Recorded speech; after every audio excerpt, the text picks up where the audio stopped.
It looks like eBay's decided sellers can't be trusted to pay up when it comes to charity donations. And honestly, they're probably right. A big change has just dropped, and here's what you need to know. Until now, if you listed an item with a charity donation, the buyer paid you the full amount.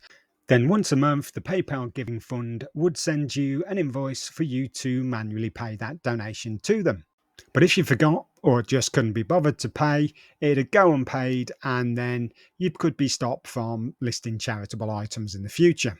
Now, eBay's cutting out the middleman, you, and the charity donation will be taken directly from the buyer and processed by the bank of eBay for them to do and send it to the PayPal Giving Fund directly. No invoices, no chasing, and now no excuses.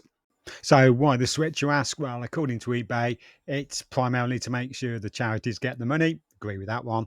It's to reduce the burden of admin on the sellers. Again, I can see how that was becoming frustrating getting that invoice once a month and having to remember to do it.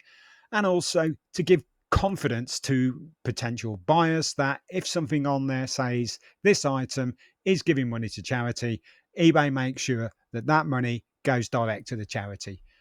So, what do you need to do? Well, if you've got older listings, you need to go back and update those to use the new charity giving format. So, it's just go back over your old listings and update those.